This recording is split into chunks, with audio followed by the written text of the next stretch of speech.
एक बार इमेजिन कीजिए, एक आइलैंड, 30 दिन का समय और एक लड़की जिसका नाम एशली है। यहाँ तक सब नॉर्मल लग रहा है ना? पर ट्विस्ट ये है कि एशली को उन 30 दिनों तक अकेले नहीं बल्कि अपने 6 एक्स बॉयफ्रेंड्स के साथ वहां फंसना है। Crazy right? इस एक्सप्लेनर में हम इसी माइंड बॉगलिंग सोशल एक्सपेरिमेंट का एनालिसिस करने वाले हैं। ये कोई आम सर्वाइवल कैंप नहीं है दोस्तों, ये साइकोलॉजिकल वॉरफेयर और पुराने रिश्तों का एक बहुत ही ब्रूटल टेस्ट है। तो चलिए सीधे इस वाइल्ड कॉन्सेप्ट के अंदर चलते हैं और समझते हैं कि आखिर इस आइलैंड पर क्या-क्या हुआ। $2.5 लाख यानी ठीक $250,000, ये वो मैसिव प्राइज पूल है जिसके लिए ये सभी लोग इस आइलैंड पर आए थे। जो भी एक्स बॉयफ्रेंड आखिर तक इस आइलैंड पर टिका रहेगा और किसी तरह एशली का दिल दोबारा जीतने में कामयाब होगा, वो इस ह्यूज अमाउंट का हकदार बनेगा। लेकिन एक बड़ा ट्विस्ट अभी बाकी है जो इस पूरे गेम को सिर्फ पैसों की रेस से बढ़ाकर एक खतरनाक माइंड गेम बना देता है। और यही वो क्रूशियल पॉइंट है जहां आकर दिमाग घूम जाता है। जीतने वाले आखिरी एक्स बॉयफ्रेंड के पास फिनाले में एक सबसे बड़ा साइकोलॉजिकल सवाल होगा। क्या वो इतनी बड़ी रकम को एशली के साथ स्प्लिट करेगा यानी बांटेगा, या फिर वो सारे पैसे अकेले ही स्टील कर लेगा? ये ट्विस्ट इस गेम को सिर्फ प्यार पाने का नाटक नहीं रहने देता, बल्कि ट्रस्ट, धोखा और लालच का एक सच्चा टेस्ट बना देता है। चलिए आते हैं सेक्शन 1 पर, द अल्टीमेट एक्स आइलैंड 30 दिन का सर्वाइवल। देखते हैं कि इस चैलेंज का एक्चुअल स्ट्रक्चर कैसा था और रूल्स कितने स्ट्रिक्ट थे। तो इन 30 दिनों का टाइमलाइन बिल्कुल क्लियर कट था। हर 5वें दिन यहाँ एक एलिमिनेशन होता है। डे 5, डे 10 और डे 15 लगातार लोग कम होंगे और एलिमिनेशन का तरीका भी बड़ा ही ड्रामेटिक था। हर एलिमिनेशन डे पर एशली एक असली हथौड़ा उठाती है और वहां रखे पत्थर के दिलों में से किसी एक को तोड़ देती है। जिसका दिल टूटा उसका सफर वहीं खत्म, और जो एंड तक बचेगा वो सीधे डे 30 पर जाकर अपना फाइनल डिसीजन लेगा। शुरुआती दिनों में कैंप के अंदर के डायनामिक्स अगर देखे जाएं तो 2 बिल्कुल अलग अप्रोचेस नजर आती हैं। एक तरफ डैनी और मिचेल थे जिन्होंने एशली को प्रैक्टिकली एक क्वीन की तरह ट्रीट किया। उसे गिफ्ट्स देना, कॉन्क शेल और नेचुरल इयररिंग्स लाकर देना और यहाँ तक कि उसके लिए हैमैक और कैंप भी सेटअप करना। वहीं दूसरी तरफ था जेक। जेक की स्ट्रैटेजी बिल्कुल अलग थी। वो लगातार हार्ड टू गेट बनने का नाटक कर रहा था और डे 1 से ही फ्रिक्शन पैदा कर रहा था। और फिर जेक ने एक ऐसी फेटल मिस्टेक की जिसने सब कुछ बिगाड़ दिया। उसने एशली के मुंह पर कहा, "You're too old for me." I mean, seriously?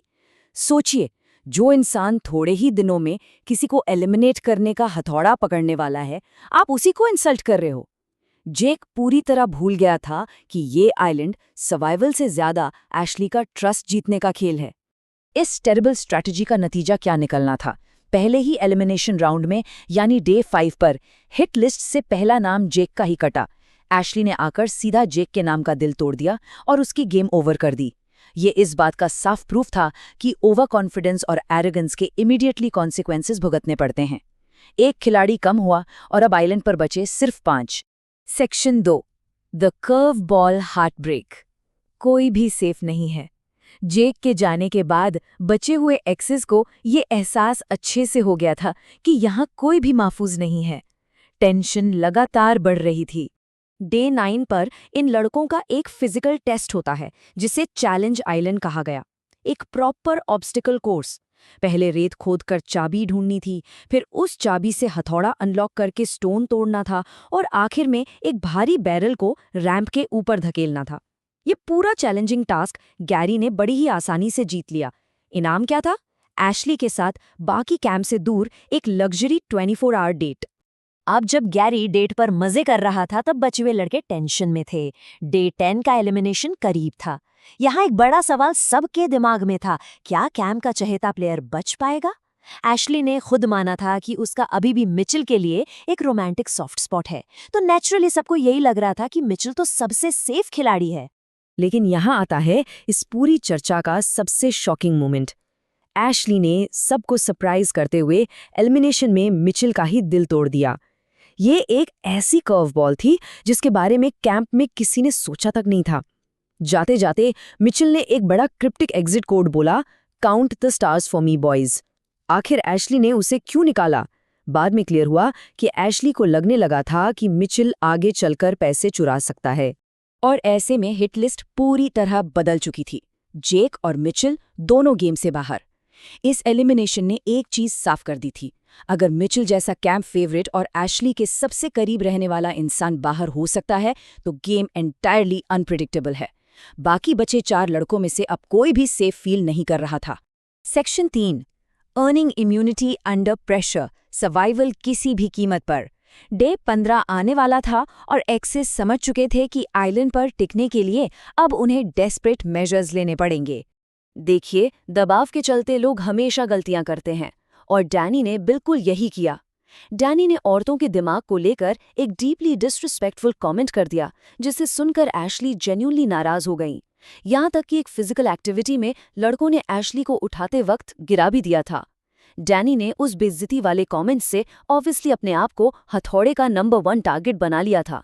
खुद को बचाने का अब बस एक ही आखिरी सहारा था, द हार्ट पजल रिले, एक सच में एग्जॉस्टिंग फिजिकल चैलेंज। पहला स्टेप, ओशन में तैरकर दूर तक जाना और पजल पीसेस के बैग्स रिट्रीव करना। दूसरा स्टेप, उन बैग्स को वापस किनारे तक लाना। और तीसरा स्टेप, सबसे पहले एशली के ब्रोकन हार्ट पजल को रिकंस्ट्रक्ट करके इम्यूनिटी जीतना। जो जीता वो सेफली अगले राउंड में चला जाता। यहाँ 2 बहुत ही अलग एंड्योरेंस स्ट्रैटेजीज देखने को मिली। लोग थकने पर समुंदर में ही फ्लोट करके रेस्ट कर रहा था, लेकिन डैनी की अप्रोच बहुत चालाक थी। उसने पानी में टाइम वेस्ट नहीं किया। जब उसे थकन होती वो तैरकर बीच पर आता और रेस्ट लेने के साथ साथ पजल को धीरे धीरे जोड़ना शुरू कर देता। इस स्मार्ट मूव की वजह से डैनी ने एशली का प्राइम टारगेट होते हुए भी बाकी सबको हराकर इम्यूनिटी जीत ली। अब क्योंकि डैनी इम्यून हो चुका था, एशली का हथौड़ा उस पर तो चल नहीं सकता था। इसलिए बचे हुए ऑप्शंस में से एशली ने लोगन को टारगेट किया और उसे एलिमिनेट कर दिया। इसका सीधा मतलब था कि अब इस इंटेंस कंपटीशन में सिर्फ आखिरी 3 मर्द बचे थे, डेरिक, गैरी और इम्यून डैनी। आखिरी सेक्शन, द फाइनल 3 रिमेन, मनोवैज्ञानिक युद्ध। आखिरी 3 लोगों के आते ही एंड गेम शुरू हो गया। डे 17 तक एक डिजर्टेड आइलैंड पर रहने का साइकोलॉजिकल टोल सब पर हावी होने लगा था, और थक कर एशली ने सबसे आइसोलेशन मेंटेन कर लिया। इस अजीब सी साइलेंस को फेस करने के 2 अलग तरीके थे। डैनी ने एक एंटरटेनर का रूप अपनाया। वो एशली के पास जाता, जबरदस्ती इंटरेक्शंस करता, उसके साथ योगा करता ताकि किसी तरह वो हंस पड़े। लेकिन डेरिक, उसकी अप्रोच बिल्कुल साइलेंट थी। उसने खुद को कंप्लीटली आइसोलेट कर लिया, अकेले लैप्स लगाता और बिना रियलाइज किए उसने एशली से बहुत बड़ी दूरी बना ली। पर देखिए, सिर्फ हंसी मजाक का मतलब ट्रस्ट नहीं होता। एशली ने क्लियरली एडमिट किया, I wouldn't trust Danny with $1, let alone 250K of them. ये हमें वापस उसी सबसे बड़े स्प्लिट और स्टील वाले सवाल पर ले आता है। एशली को सच में डर लगने लगा था कि अगर डैनी जीता तो वो पक्का सारे पैसे चुरा लेगा। उसके अंदर एक डीप मिसट्रस्ट पनप रहा था। और ऐसी टेंस सिचुएशन में आया डे 20 और एक नया प्लेटफॉर्म चैलेंज। समंदर के पानी के ऊपर बने छोटे वुडन प्लेटफॉर्म्स पर खड़े रहना था। जो सबसे आखिरी तक पानी में नहीं गिरेगा वो एक ऐसी क्रूशल एडवांटेज जीतेगा जो सीधा अगले एलिमिनेशन में काम आएगी। ये इन तीनों के बॉडी और माइंड का अल्टीमेट एंड्योरेंस टेस्ट था। लेकिन नतीजा एकदम हैरान करने वाला, सिर्फ 35 सेकेंड्स। ये ड्रामेटिकली शो करता है कि 20 दिन बाद ये लोग कितने एग्जॉस्ट हो चुके थे। चैलेंज शुरू होते ही डेरिक सिर्फ 35 सेकेंड्स के अंदर अपना बैलेंस खो बैठा और पानी में गिर गया। फिजिकल थकान पूरी तरह से इन सब पर हावी हो चुकी थी। और अब हम पहुंच चुके हैं इस एक्सप्लेनर के एक मैसिव क्लिफहैंगर पर। इन सारी मुश्किलों, चैलेंजेस और माइंड गेम्स के बाद आखिर डे 30 तक कौन पहुंचेगा? गैरी, डैनी या डेरिक? और उसके बाद जब वो अल्टीमेट डिसीजन का मोमेंट आएगा तो क्या वहां प्यार और ट्रस्ट की जीत होगी, जहां पैसे बांटे जाएंगे, या लालच सब पर हावी हो जाएगा और ये $250,000 का सबसे बड़ा धोखा बन जाएगा?